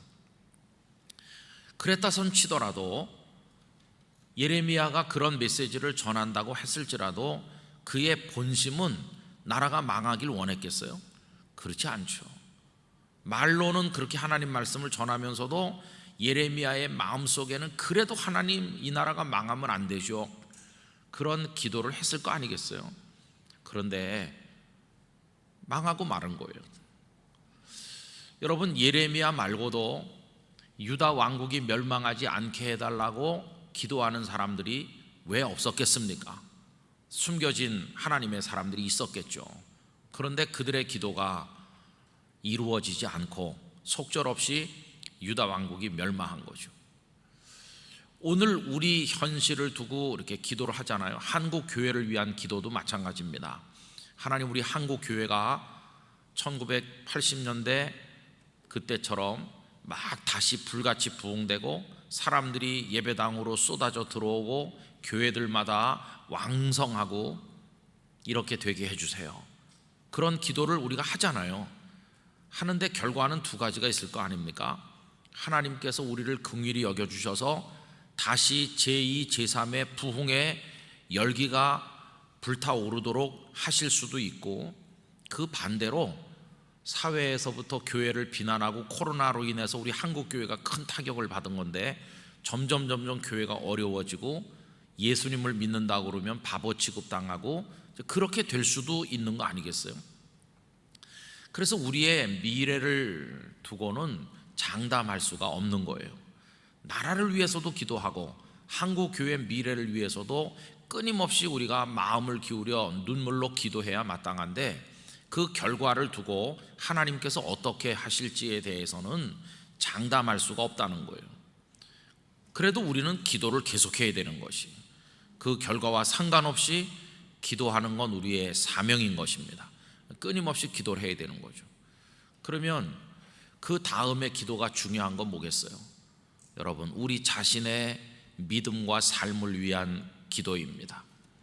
바깥의 세상이 어떻게 될지 모르지만 우리 기도대로 돼가지고 좋아질 수도 있고 안 좋아질 수도 있고, 그건 모르지만 그것과 상관없이, 세상이 어떻게 되든지 간에 상관없이 여기 서 있는 우리 각자가 믿음을 지키며 하나님의 사람으로 살다 가야 된다고 하는 것만은 틀림없는 일 아닙니까? 여러분, 우리나라가 부강해지고 발전하고 통일이 되고 뭐 잘 된다 해도 결국에 마지막에 중요한 건 내가 어떻게 믿었고 내가 어떤 사람으로 살다 가느냐가 중요한 거 아니겠어요? 설령 우리나라가 더 악해지고 세상이 이상하게 잘못된 곳으로 가고 한국 교회가 더 힘이 빠지고 그렇다 손 치더라도 나는 바르게 서서 하나님을 잘 믿고 내 인생을 올바로 살아야 되는 거 아니겠어요? 그러니까 우리를 애워싼 환경을 위한 기도를 믿음으로 열심히 드리고, 그 다음에 그 결과에 대해서는 하나님께 맡기면서, 마지막으로 중요한 거는 바깥이 어떻게 되든지에 상관없이 나는 올바른 믿음의 사람으로 마지막까지 서겠다는 것이, 세상이 부강해지고 잘 되고 우리 기도대로 돼도 결국 중요한 건 나고, 그 다음에 잘 안 되고 어렵고 유다가 멸망하듯이 우리에게 더 힘든 상황이 온다 할지라도 결국은 그 속에서 내가 어떻게 믿고 어떻게 사느냐 하는 게 중요한 거 아니겠어요? 그래서 여러분, 바깥 세상을 위해서 너무 많이 신경 쓰지 말고 그 시간에 우리의 올바른 삶을 위해서 더 많은 관심을 기울여 하나님 앞에 기도를 해야 되는 것입니다. 뉴스를 접하면서 이 사람들은 왜 그럴까? 이 사람은 양심도 없나? 저 사람은 왜 저런 말을 하지? 이렇게 비난하기 전에 먼저 나는 바로 서 있나? 나는 하나님 앞에 올바른 믿음을 가진 사람인가? 나는 지금 하나님 앞에 제대로 살고 있나? 오늘 하나님께서 내 인생을 내려다보시면 나는 어떻게 하나님의 눈에 비출 것인가? 그거를 더 절실하게 생각을 해야 된다는 것입니다. 그래서 여러분, 저는 영락교회 목사로서 바깥 세상이 어떻게 되든지 그거의 여부에 상관없이 영락교회 마당을 밟는 분들은 다 믿음의 자리가 건강하길 바라는 것입니다. 우리들의 삶은 온전하길 원합니다. 영혼이 깨끗하길 원합니다. 하나님의 말씀대로 살고자 노력하는 성도들이 되기를 원하고 있습니다. 하나님과 교통하는 성도가 되어야 됩니다. 세상에 어지럽고 혼탁한 속에 살지만 우리들은 맑은 영으로 하나님을 바라보고 하나님의 뜻을 깨닫고 그 하나님의 뜻을 따라 살기 위해서 거짓 없는 순수한 마음으로 기도하며 노력하며 살아가야 되리라고 생각합니다.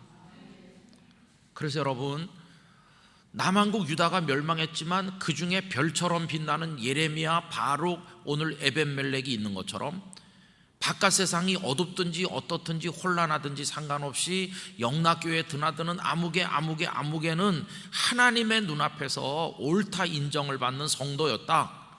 여러분, 그렇게 되는 게 일단 그게 제일 중요하다 그 말입니다. 그거 먼저 안 되면 참 너무나 답답한 거죠. 그래서 저는 저를 포함해서 우리 영락의 성도들이 우리 자신을 두고 하나님 앞에 어떻게 살아야 될까를 많이 생각하면서 고심하면서 거룩한 근심을 가지고 하나님 앞에 기도를 드리게 되기를 원합니다.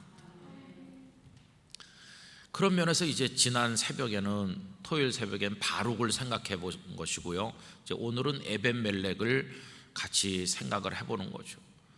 여러분, 에벤멜렉은 무시돼도 좋았을 그런 보잘것없는 사람이라는 걸 알 수 있어요. 왜냐하면 그는 구스 사람입니다. 여러분, 오늘 본문에도 보면 구스 사람이라는 말이 나오죠. 거기 16절 말씀해 보시면, 너는 가서 구스인 에벤멜렉에게. 구스는 오늘날의 에티오피아, 아프리카 그 북동쪽에 이집트 밑에 있는 나라가 구스 아닙니까? 거기가 에티오피아죠. 그러니까 에티오피아 사람, 아마 모르긴 몰라도 피부가 까만 그런 사람이었을 것 같아요. 구스 사람이고, 또 그는 어떤 사람이냐 하면 38장 7절로 와보시겠습니까? 그를 설명하는 단어가 하나 더 있어요. 구스 사람이라는 말 앞에 뭐가 붙어 있습니까? 왕궁 내시. 여러분, 환관이라는 말이에요. 내시. 그럼 우리나라도 그렇고 어느 나라나 다 내시들은 대부분이 다 고자인 사람들이죠. 정상적으로 살지 못했던 사람들이 대부분이죠. 모든 나라가 다 그런 건 아니지만, 그러니까 그는 내시로서 지금 시드기야 왕의 궁궐에 있는 거죠. 그럼 여러분, 유대인들이 이루고 살아가는, 그 이스라엘 사람들이 살아가는 그 남왕국 유다에서 이방 사람으로서 그 속에 섞여 살아간다는 게 이게 쉬운 일이겠어요? 더군다나 그 이스라엘 사람들이 선민의식을 가지고 우린 아브라함의 자손이고 선택받은 백성이라고 하는 의식이 얼마나 강합니까? 이방 사람을 벌레같이 생각하고 짐승같이 여기거든요. 그런데 그것도 피부도 까만 구스 사람 하나가 왕궁에 지금 사는 겁니다. 그런데 그의 신분은 내시로 살아가고 있다. 여러분, 그가 거기서 존경받았겠어요? 저런 사람이 어떻게 왕궁에까지 흘러들어왔지? 아마 다 그런 눈빛으로 이 에벤멜렉을 바라봤을 것 같아요. 그런데 놀라운 사실은 시드기야 왕이 그를 측근에다 둔다는 것입니다. 그럼 여러분, 우리가 잘못 생각하면, 와, 유대인도 아닌 이방 사람이 최고의 자리에 앉아있는 왕의 최측근 인사가 됐으니까 그 사람 출세했네, 권력을 누렸겠네, 이렇게 생각하기 쉽지만 그 반대입니다. 지금 시드기야는 마지막 왕이고요, 나라가 거의 망해갈 때 왕이거든요. 그럼 우리나라 구한 말에 고종이나 순종 옆에서 시종 들던 사람들이 무슨 권력이 있었겠어요? 빈 껍데기인데요, 뭐 아무것도 없어요. 더군다나 시드기야는 신하들조차 마음대로 할 수가 없어요. 우리 지난 수요일에 생각한 것처럼 예레미야가 백성들이 듣기 거북한 바벨론에게 멸망할 것이고 바벨론에게 항복해야 산다는 말을 전하니까 신하들 중에 몇 사람이 몰려와가지고 저 예레미야를 그냥 두면 안 된다고 시드기야 왕에게 막 몰아붙이잖아요. 그러니까 시드기야가 뭐라고 얘기합니까? 38장 5절로 한번 가보세요. 이게 시드기야가 얼마나 힘이 없었는지 5절 말씀 보면 이래요. 시드기야 왕이 이르되 보라, 그가 너희 손안에 있느니라. 왕은 조금도 너희를 거스를 수 없느니라 하는지라. 여러분, 이게 말이나 되는 얘기입니까? 아니, 왕이 신하들 보고 아유, 당신들 뜻이 그렇다면 그렇게 해야지, 내가 무슨 힘이 있습니까? 당신들이 와서 이렇게 예레미야를 그냥 두면 안 된다고 그러는데 아유, 그저 당신들 좋은 대로 하라고. 이 시드기야 왕은 꼭두각시 같이 있는 거예요. 그리고 나라를 좌지우지하는 것은 그 밑에 있는 실권자 신하들이 따로 있는 거예요. 조선 후반기에 갔을 때 왕들이 힘이 없어요. 그리고 실제로 권문 세도가들이 있었고 풍양 조씨나 안동 김씨 세력이 수십 년 동안을 실제로 나라를 운영하다시피 했잖아요. 이게 시드기야는 빈껍데기 왕. 그 빈껍데기 왕 옆에 붙어있는 이방 사람 넷이 한 명, 그게 에벤멜렉인 것이. 그러니 에벤멜렉이 무슨 부귀영화를 누렸겠으며 무슨 힘이 있었겠어요. 그런데 시드기야는 왜 자기 곁에 그 이방 사람을 내시로 거느리고 있었을까 생각을 해보면, 아마 시드기야가 자기 마음속에 숨겨진 눈물의 하소연, 왕도 아픔과 애환이 있는 거 아닙니까? 망해가는 나라의 연약한 왕이 가슴속에 울분과 안타까움과 이게 얼마나 많겠어요. 그런데 신하들이라고는 마음을 터놓고 말할 사람이 아무도 없고 떼거지로 몰려와갖고 왕을 막 몰아붙이는 그런 신하들밖에 없으니까 얼마나 고독하겠어요.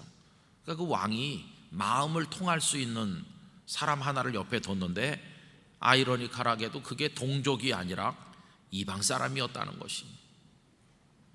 그래도 왕과 이 에벤멜렉 사이에는 최소한이지만 마음의 교감은 나눌 수 있는 신뢰가 있었다는 것을 알 수 있어요.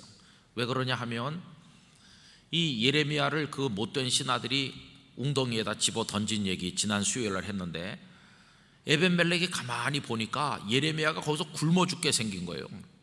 그러니까 이 에벤멜렉이 왕에게 가서 조곤조곤 얘기를 하는 거죠. 큰일 났습니다. 왕께서 자네들 좋은 대로 하라 이랬는데 그 사람들이 예레미야를 구덩이에다 던졌습니다. 그리고 먹을 것도 제대로 안 주는 것 같은데 예레미야가 죽겠습니다 이렇게 말하죠. 그랬더니 시드기야가 그럼 사람을 몇 명 모아가지고 가서 은밀하게 가서 예레미야를 구출하라고 이 에벤멜렉에게 말해요. 그래서 에벤멜렉이 사람들을 거느리고 가서 몰래 예레미야를 웅덩이에서 끌어올려서 구출합니다. 여러분, 그 얘기가 38장에 나오는데 7절부터 나옵니다. 38장 7절부터 13절까지 우리 한 절씩 교독하면서 제가 방금 드린 말씀을 확인해 봅시다. 왕궁 내시 구스인 에벤멜렉이 그들이 예레미야를 구덩이에 던져 넣었음을 들으니라. 그때 왕이 베냐민 문에 앉았더니, 내 주 왕이여, 저 사람들이 선지자 예레미야에게 행한 모든 일은 악하니이다. 성중에 떡이 떨어졌거늘 그들이 그를 구덩이에 던져 넣었으니 그가 거기에서 굶어 죽으리이다 하니,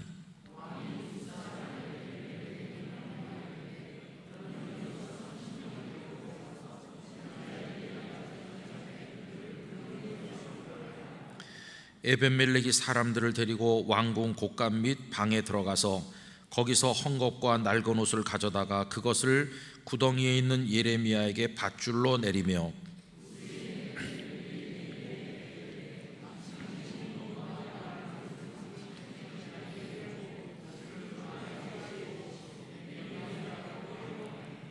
같이 읽겠습니다. 그들이 줄로 예레미야를 구덩이에서 끌어낸지라 예레미야가 시위대 뜰에 머무니라. 이렇게 되어 있죠. 무슨 영화의 장면을 보는 것 같아요. 웅덩이에 던져져서 예레미야가 먹지도 못하고 기력이 지내서 죽어가는데 에벤멜렉이 왕에게 말해가지고 왕이 30명 데리고 몰래 가서 구출해라. 어떤 주석가는 그 웅덩이에 빠진 예레미야를 건지는데 무슨 30명씩 갔겠나, 이거 아마 3명을 잘못 기록한 거일지도 모른다고 추측하는 사람도 있어요. 하여튼 은밀하게 사람들을 데리고 왔는데 밧줄도 제대로 없어가지고 헝겊하고 낡은 옷을 좀 가지고 가서 그걸 이렇게 묶어가지고 밧줄같이 쭉 내려서 예레미야한테 내리면서 당신이 밑에다가 묶으라고 하는 거예요. 그 예레미야가 자기 몸을 묶었겠죠. 그러니까 위에서 이제 끌어올려가지고 예레미야를 구출한 거예요. 그러니까 에벤멜렉은 이제 그 역할을 했고, 그래서 왕과 최소한의 교감을 가질 수 있는 사람이었다는 것을 알 수 있어요. 그런데 이제 중요한 것은 이제 오늘 본문이죠. 이런 에벤멜렉에게 하나님께서 무슨 말씀을 하시나, 오늘 본문 39장 1절로 옵니다. 유다의 시드기야 왕의 제9년 열째 달에 바벨론의 느부갓네살 왕과 그의 모든 군대가 와서 예루살렘을 에워싸고 치더니, 지금 시드기야가 왕된 지 몇 년 됐습니까? 9년 열째 달이잖아요. 그러면 남왕국 예루살렘이 언제 무너지냐 하면은 시드기야 11년에 무너져요. 그러니까 계속 포위 상태로 있다가 결국 먹을 거 다 떨어지고 지칠 대로 지친 다음에 성이 완전히 함락되고 피투성이가 되고 성전도 무너지고 정말 처참하게 망하는 거거든요. 그러니까 여기가 지금 벌써 바벨론 군대가 와서 성을 겹겹이 에워싸고 있는, 내일 모레면 멸망할 마지막 끄트머리에 지금 도달한 거예요. 그 치고 있었는데 2절에 나오죠. 시드기야의 71년 넷째 달 아홉째 날에 성이 함락되었다. 이렇게 성이 함락됐어요. 그러니까 지금 여기 한 2년 동안 가까이 포위되어 있다가 드디어 그 성이 무너졌으니까 막 길거리에 바벨론 군대가 들어와서 사람들을 죽이고 곳곳에 불이 나고, 그거 한번 상상을 해보세요. 그런 상황이죠. 그렇게 어려운 상황인데 여러분 오늘 본문으로 이제 옵니다. 15절. 그런 상황이 오기 얼마 전에 어떤 메시지가 에벤멜렉에게 도착했느냐 하면, 예레미야가 감옥들에 갇혔을 때, 그러니까 이렇게 멸망하기 직전이라는 걸 알 수 있어요. 여호와의 말씀이 그에게 임하니라. 이르시되 너는 가서 구스인 에벤멜렉에게 말하기를, 만군의 여호와 이스라엘의 하나님의 말씀에 내가 이 성에 재난을 내리고 복을 내리지 아니하리라 한 나의 말이 그날에 내 눈앞에서 이루리라. 무슨 말입니까? 망할 거라는 거예요. 근데 망했잖아요. 아까 읽은 것처럼 그렇게 멸망을 하는 겁니다. 그러니까 지금 멸망하기 조금 직전이에요. 조금 직전. 그런데 17절 말씀 다 같이 읽겠습니다. 여호와의 말씀이니라. 내가 그날에 너를 구원하리니 네가 그 두려워하는 사람들의 손에 넘겨지지 아니하리라. 할렐루야. 여러분 이 말씀 줄을 치셔서 기억하시기를 바랍니다. 내가 그날에 너를 구원하리니, 그날이 언제겠어요? 아까 39장 1절 2절에서 읽은 대로 성이 포위된 시드기야 9년, 성이 무너진 시드기야 11년, 그게 그날이죠. 그 재난의 날, 멸망의 날, 정말 두려움의 날, 하나님의 심판의 날, 그날이 왔을 때 너를 구원하리니. 여러분 다 심판당하고 다 멸망하는데도 구원받는 사람이 있다는 거예요. 마치 노아 홍수 시대 때 모두가 물속에 잠기는 그때에도 노아와 그의 가족은 구원을 받는 것처럼, 바깥 세상이 어둡고 악이 창대하고 그러다 하나님의 심판을 받아서 무너지는 그 아비규환의 와중에도 하나님의 눈길이 머무는 사람이 있고, 그 와중에도 구원받는 사람은 있더라는 것이에요. 우리가 그 에벤멜렉 같은 사람이 돼야 되는 것이죠. 지난 토요일 새벽에 바룩에 대해서도 하나님 뭐라고 그랬습니까? 바룩 내가 너의 생명을 지켜줄 거라고 하잖아요. 여기 에벤멜렉에게도 그 얘기를 하시는 거예요. 그 다음에 18절 말씀, 내가 반드시 너를 구원할 것인즉 네가 칼에 죽지 아니하고 네가 노략물같이 내 목숨을 얻을 것이니. 여러분 얼마나 놀라운 구원의 메시지입니까? 성이 다 포위당하고 이제 며칠 지나면 무너질 것 같은 그런 긴박한 상황인데 희망이라고는 다 사라지고 아무것도 없는데 하나님께서 내가 너를 구원해 줄게 이러는 거예요. 여러분 이 구원의 은총이 그 아브라함의 후손이라고 자랑하는 유대인들, 지도자들, 이스라엘 사람들에게 임한 게 아니라 피부 색깔이 새카맣고 내시로 살면서 사람들에게 손가락질 받았을 뜻밖의 사람에게 구원이 임하는 것이에요. 여러분 엘리야 선지자께서 살아계실 때 3년 6개월 동안 비가 오지 않았잖아요. 얼마나 많은 고통이 이스라엘 땅에 임했습니까? 그런데 하나님께서 이스라엘 백성 중 누구에게 엘리야를 보내신 게 아니라 사르밧 땅에 이방 여자 한 과부에게 엘리야를 보냈어요. 그랬더니 그 여인의 집에 기름이 떨어지지 아니하고 가루통에 가루가 떨어지지 않은 것이, 그 이스라엘 사람들은 하나님의 구원은 우리에게 임한다고 생각하는데 뜻밖의 이방 여자에게 거룩한 하나님의 종이 도착을 하고 그 가정에 은혜가 임한 것이. 여러분 구원의 은총이라고 하는 것은 무슨 핏줄에 따라서 자기 배경과 자신의 환경에 따라 결정되는 게 아니라 그 사람이 하나님의 은총을 입느냐, 그게 중요한 거거든요. 여기 에벤멜렉에게 하나님의 은총이 임하는 걸 볼 수 있어요. 그러면서 이 귀중한 구원의 메시지를 주시면서 18절 끝에 에벤멜렉을 긍휼히 여기시고 구원하시는 이유를 한 줄 말씀하고 있는데, 이는 내가 나를 믿었음이라. 여러분, 거기다 줄쳐서 기억하시기 바랍니다. 나라가 망해가고 수많은 사람이 죽음을 당하는 위기를 만났지만 너는 구원받을 거다. 왜냐하면 너는 나를 믿으니까. 이게 마지막 시대를 사는 성도가 살아가야 될 모습인 것이에요. 아까 제가 바깥 세상이 어떠하든지 상관없이 우리의 인생과 믿음이 중요하다고 그랬는데요, 그럼 어떻게 살아가고 어떻게 해야 될 것인가? 이 에벤멜렉이 하나님을 믿은 것처럼 믿음으로 오늘의 이 시대를 살아가야 되는 것이죠. 우리 영락의 성도들이 그렇게 살아가시게 되기를 바랍니다. 근데 이건 사실은 그렇게 쉬운 건 아니죠. 왜냐하면 많은 사람과 극소수 사이에서 선택하는 것과 같으니까요. 왕궁의 그 많은 사람들, 좋은 옷을 입고 다니는 신하들, 남왕국 유다 사회를 손에 쥐고 있는 그 사람들, 백성들 거의 대부분이 다 하나님을 대적하고, 그리고 다 애굽이 우리를 구원해 줄 거다 이렇게 말하면서 하나님의 종 예레미야의 메시지에 귀를 다 닫고 진리에 대해서 돌을 던지는 그런 속에서 에벤멜렉은 예레미야가 귀한 참 하나님의 사람이라는 걸 알아봤고, 그를 죽게 놔두면 안 된다는 걸 깨달았기에 왕에게 간언해서 그를 몰래 구출을 하고, 에벤멜렉은 자기 자신이 유다 사람은 아니지만 끝까지 하나님 편에 서보려고 노력했다는 걸 알 수 있어요. 여러분, 다수와 소수 사이에서 믿음으로 살고자 하는 사람은 어느 쪽이 유리한가를 따라 판단하는 사람이 아니라 어느 쪽이 옳은가를 따라 판단하는 것입니다.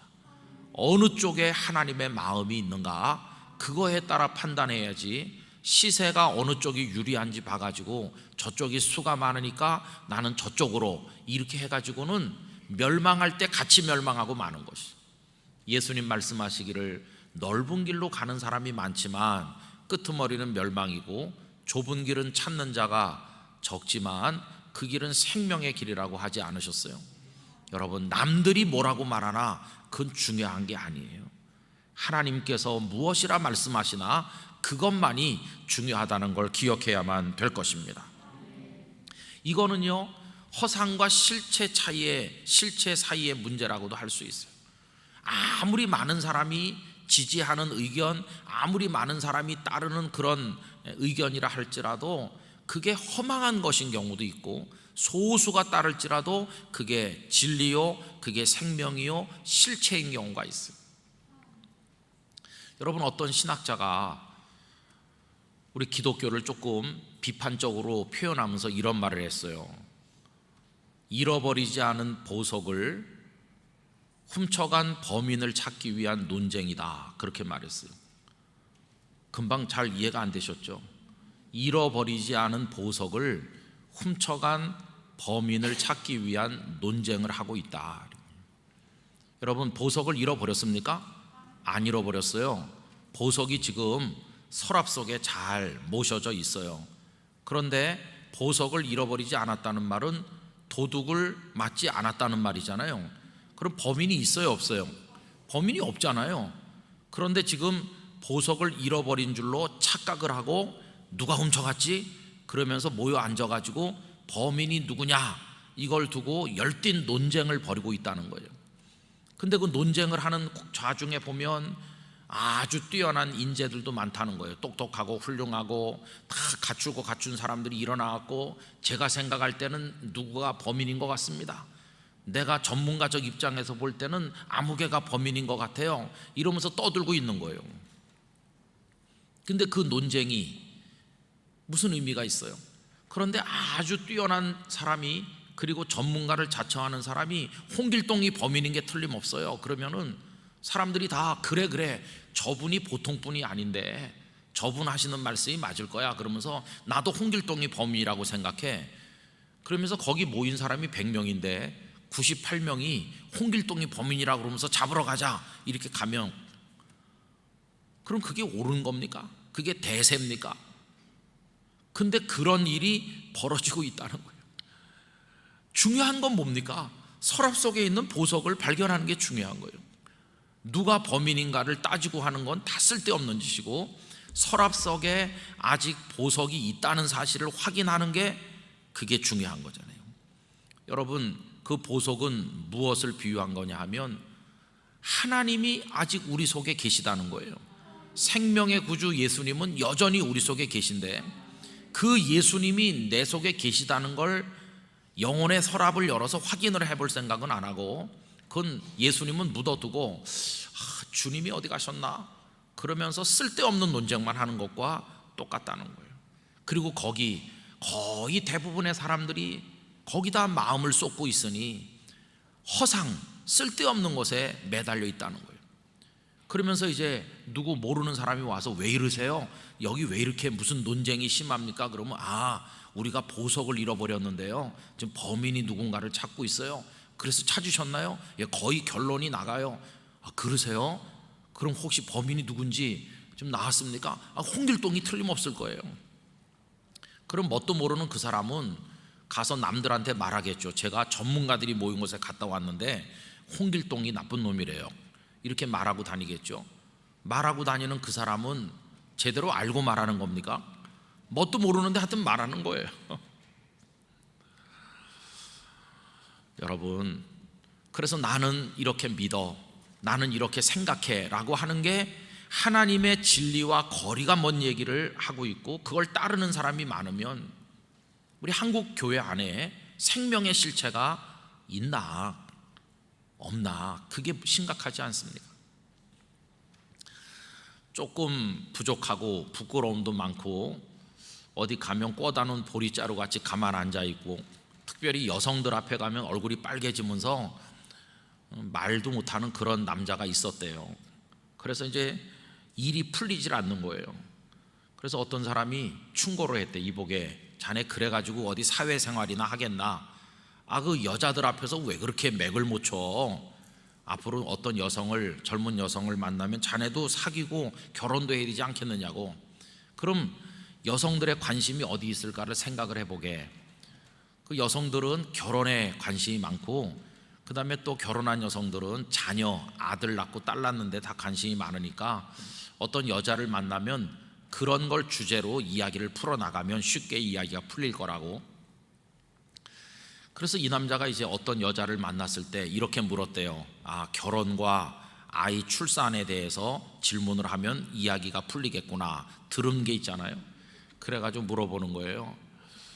결혼은 하셨어요? 이렇게 물어보니까 그 여성이 결혼 안 했어요. 그럼 시집 안 간 여자잖아요. 그러셨군요. 그러면 그 다음에 결혼에 대해서 얘기를 해야 되는데, 그 다음에 두 번째 들은 게 뭐예요? 아이잖아요, 아이. 그래서 이렇게 묻는 거예요. 아이는 몇이나 두셨어요? 그랬더니 호되게 뺨을 얻어맞았대. 왜냐하면 방금 전에 결혼 안 했다고 그랬는데 결혼 안 한 처녀 보고 애는 몇이나 뒀냐 그러니까 얻어맞았죠. 왜 안 되는 거지? 집에 가서 고민을 많이 했어요. 왜 안 됐을까? 분명히 시킨 대로 내가 결혼과 아이를 가지고 대화를 했는데 뺨만 얻어맞았네. 순서가 바뀌었나? 그 다음에 딴 여자를 만났대요. 그래가지고 이번에는 아이 얘기를 먼저 했대요.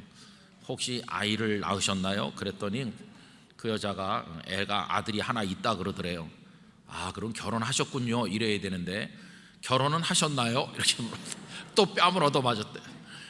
애 낳았으면 결혼했으니까 애를 낳은 거지, 결혼도 안 하고 애를 낳았다고 하는 식으로 결혼을 하셨나요? 이렇게 하면은, 그래서 이 남자가 돌아가서 이렇게 시작해도 안 되고 저렇게 시작해도 안 되면 뭐가 맞는 건가? 평생 고민만 하다가 죽었다고. 여러분, 이게 얼마나 웃기는 얘기예요. 근데 그 속에 뭐 실체가 있습니까? 진짜 어리석은 바보를 만드는 거죠. 그 남자에게 진짜 중요한 것은 자신이 뭐가 부족한지를 깨달아 가지고, 그래서 사람을 제대로 대하는 방법을 터득하게 해주는 건데, 제대로 가르쳐 주질 않고 여성을 만나면 결혼과 아이만 물어보라고 하니까 그런 이상한 결과가 된 거죠. 여러분, 우스운 얘기지만은 심각한 얘기입니다. 우리가 다 주일마다 교회 오고 또 뭐 인터넷으로 설교를 듣고 뭐 이렇게 하고 뭘 하는데, 혹시 그런 것들이 생명의 하나님이 내 속에 계시고 우리 주님이 우리 안에 역사하시고 지난 주일 낮에 말씀드린 것처럼 성령님께서 언제나 우리 속에 계시는 그런 거는 잘 모르면서 이상한 논리와 사상과 그런 것들만 우리가 나누고 있는 게 아닌가. 그래서 많은 이야기가 있지만 생명은 없는 기독교로, 껍데기 기독교로 되고 있는 건 아닌가, 그런 안타까움이 있는 거죠.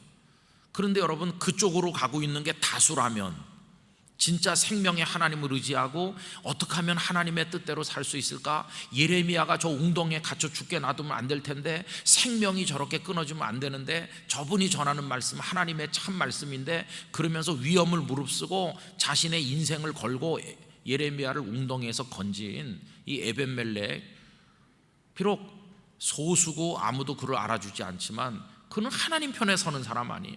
하나님 편에 서는 사람. 여러분, 오늘 우리들에게 필요한 건 바로 그런 결단이라고 하는 것이, 교회가 성도들을 잘못된 곳으로 가르치면은 우민을 만드는 거죠. 그래서 어떤 시골에 살던 농부가 이제 프랑스 파리에 가서 박물관에 갔대요. 근데 거기 안내하는 사람이 안내를 해주는데 하도 처음 오는 데고 이제 신기한 게 많으니까 자꾸 물어보니까 안내하는 사람이 짜증이 나가지고 이제 엉터리 대답을 하는 거죠. 어떤 문으로 들어가는 입구에 우산이 하나 세워져 있으니까 농부가 이 우산은 언제부터 전해 내려오는 유물이냐고 물어봤대요. 그랬더니 그 사람이 화를 내면서 이거 루이 18세가 쓰던 거라고. 근데 농부는 그렇게 믿는 거죠. 루이 18세가 쓰던 우산이 아직도 멀쩡하네.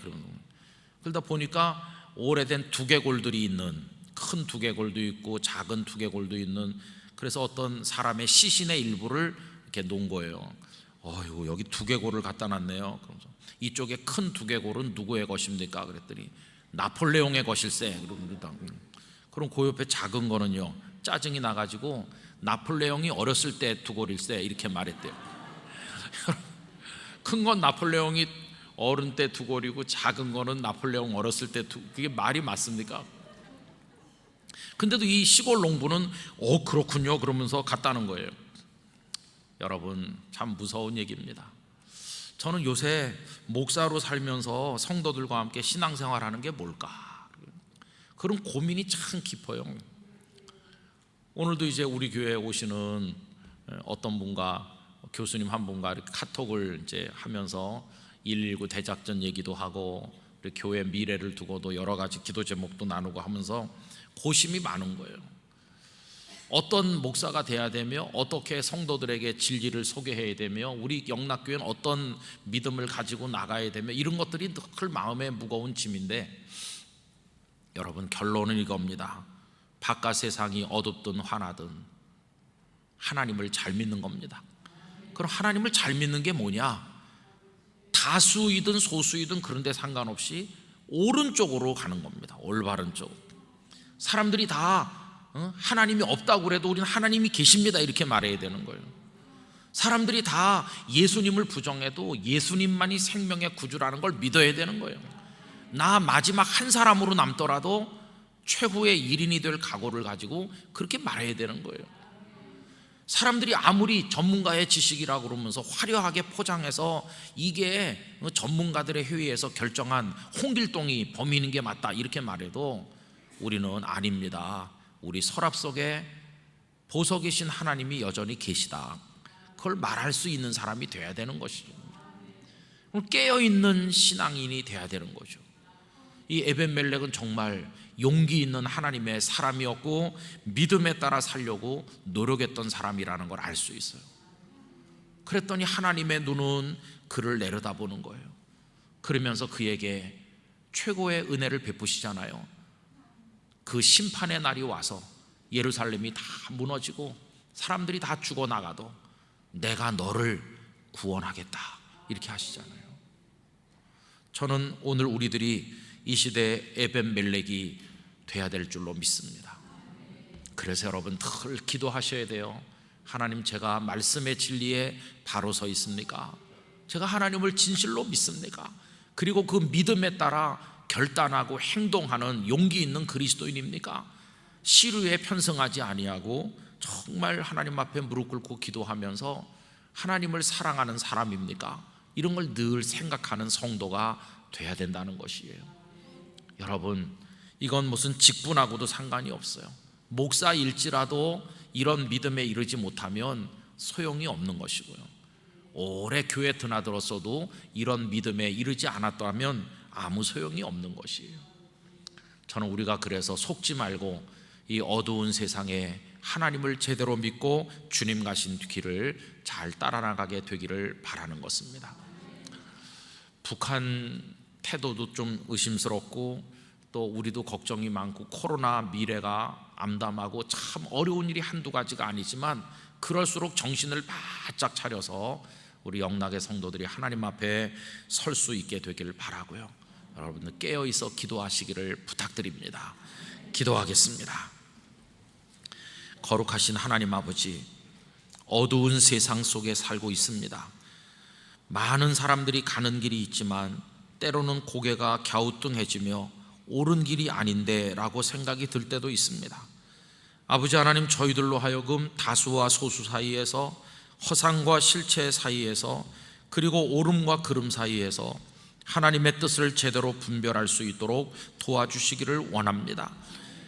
사람들이 어찌하든 세상이 어떻게 흘러가든 믿음을 따라 하나님을 경외하도록 은혜를 주시기를 원하오며 진리를 따라 살아갈 수 있도록 저희들을 인도하여 주시기를 원합니다. 오늘 영락교회 성도들 가정에서, 이곳에서 온라인으로 혹은 이 자리에서 예배하며 기도하오니 북한 동포 사랑기도회로 모인 이 자리에 하나님의 특별하신 은총을 내려주시고 이 나라 이 민족 위에 하나님의 구원의 손길을 허락하여 주시옵소서. 예수님의 이름으로 기도하옵나이다. 아멘.